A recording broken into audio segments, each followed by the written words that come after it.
Marekani imesema mwishoni mwa Jumamosi kuwa imekamilisha duru ya 3 ya mashambulizi ya kijeshi dhidi ya Iran ndani ya wiki hii, kufuatia shambulio jingine ambalo Iran ilifanya dhidi ya meli ya kibiashara katika mlango bahari wa Hormuz.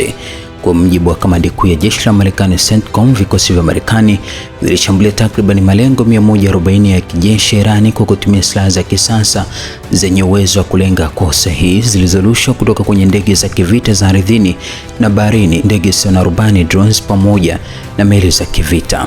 Malengo yaliyolengwa yalijumuisha maeneo ya makombora na droni, uwezo wa kijeshi wa majini, maghala ya kuhifadhia silaha pamoja na risasi, mitandao ya mawasiliano pamoja na vituo vya ufuatiliaji wa pwani. Katika taarifa yake, CENTCOM ilisema katika usiku wa 3 mashambulizi ndani ya wiki hii, CENTCOM imeshambulia zaidi ya malengo 300 kwa maelekezo ya amiri jeshi mkuu kwa lengo la kudhoofisha uwezo wa Irani kushambulia mabaharia ya raia na meli za kibiashara zinazopita kwa uhuru katika mlango bahari wa Hormuz. CENTCOM iliongeza kuwa licha operesheni hizo za kijeshi, shughuli za usafirishaji wa bidhaa kwa njia ya baharini zinaendelea kupita katika mlango bahari wa Hormuz.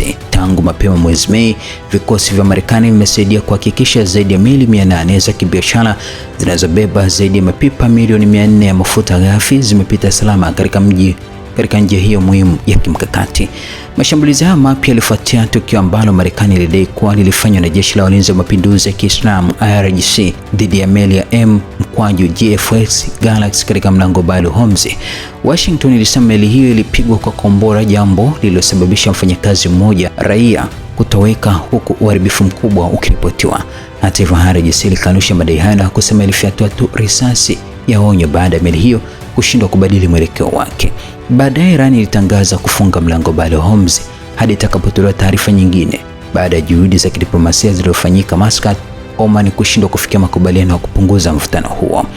Umoja wa Falme za Kiarabu umezuia drones pamoja na makombora kutoka Iran.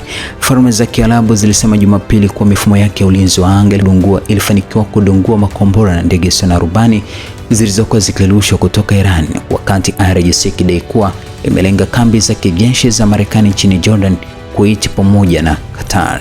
Wizara ya ulinzi ya Umoja wa Falme za Kiarabu ilisema mifumo yake ya ulinzi ilikuwa ikikabiliana kikamilifu na makombora pamoja na droni hizo, huku ikieleza kuwa milipuko iliyosikika nchini humo ilisababishwa na operesheni za kuyadungua makombora hayo. Qatar pamoja na Bahrain zimetoa tahadhari kali kufuatia mashambulizi yanayoendelea huko Mashariki ya Kati. Nchini Qatar, wizara ya mambo ya ndani ilisema kiwango cha tishio la kiusalama kilikuwa juu na kuwataka wananchi pamoja na wakazi kubaki majumbani au sehemu nyingine salama. Pia iliwataka kufuata maelekezo rasmi ya usalama na kuepuka safari zisizo za lazima. Kwa upande wake, wizara ya mambo ya ndani ya Bahrain ilitangaza kuwashwa kwa ving'ora vya tahadhari vya mashambulizi ya anga na kuwataka wananchi kubaki watulivu.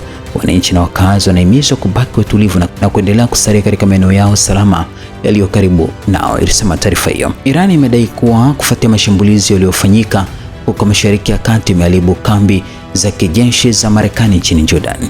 Katika taarifa hiyo, IRGC ilidai kuwa imelenga kambi ya jeshi la Marekani nchini Jordan na kuharibu kituo cha amri na kudhibiti pamoja na maghala ya ndege zisizo na rubani aina MQ-9 katika kituo cha anga cha Prince Hassan, ikiwa ni kulipiza mashambulizi ya Marekani. Kupitia idara yake ya mahusiano ya umma, IRGC ilishutumu Marekani kwa kujaribu kulazimisha matakwa yake kwa Oman kwa kuzihamasisha baadhi ya meli kutumia njia ambayo Irani iliita isiyo halali kupitia sehemu ya kusini ya mlango bahari wa Hormuz. Irani imesema hatua hiyo ilikabiliwa na jibu la haraka na la maamuzi kutoka kwa majeshi ya wanamaji ya Iran. IRGC pia ilisema baadaye Marekani ilifanya mashambulizi ya anga, na katika taarifa yake ilisema jeshi la Marekani ambalo linaua watoto likijaribu kufidia kushindwa kwake ilianzisha mashambulizi ya anga dhidi ya vituo kadhaa vya pwani na minara ya mawasiliano katika pwani ya kusini. Kama ilivyoahidiwa, walipokea mara moja jibu kali dhidi ya uchokozi wao.